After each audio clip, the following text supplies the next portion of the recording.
I want to talk about a pet peeve of mine. It's another pet peeve. And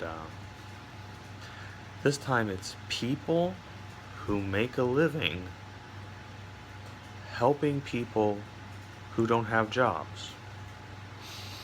Now, I have nothing against helping people, don't have jobs, but I just want to run this through again. And, these are people who make a living helping the less fortunate or people basically who don't have jobs. Let's make it real empirical.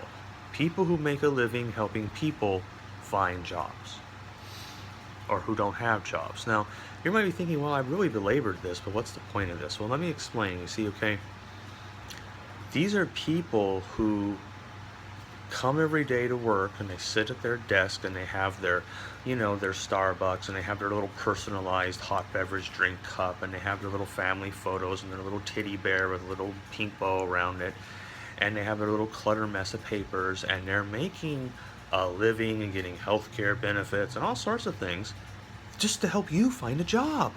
Okay, so they already have a job and now they're making a living every day helping you to have one. I mean, they don't just get up and say, here, take my place. Okay, no, because that's already their job. See, you're the loser who doesn't have one, and they're the victory, the well-meaning person who has one, you see, who's already climbed the hurdle, and now they're on the front lines helping you find a job.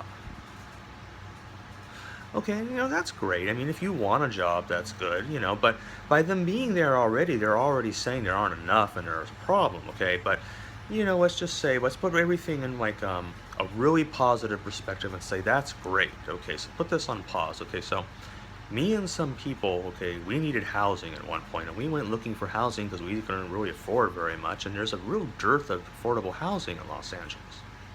So, there are all these places say, oh, if you're having trouble finding housing, don't worry. There are plenty of places and organizations that will help you to find housing. Okay, so go into this one organization, okay? They have three or four, they have desks everywhere, they have computers everywhere, they have people looking who are, not in good shape, who are definitely eating well everywhere.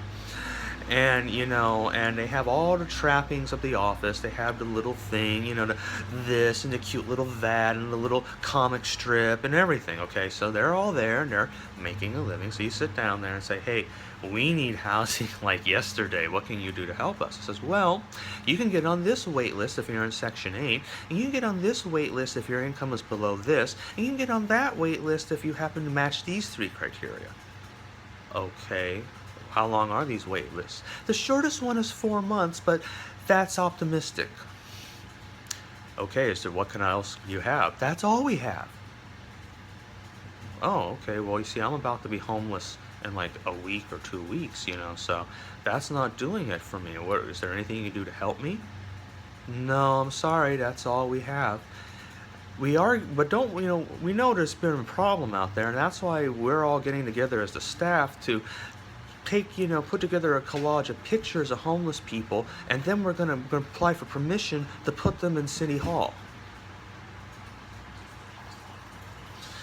Okay. Oh.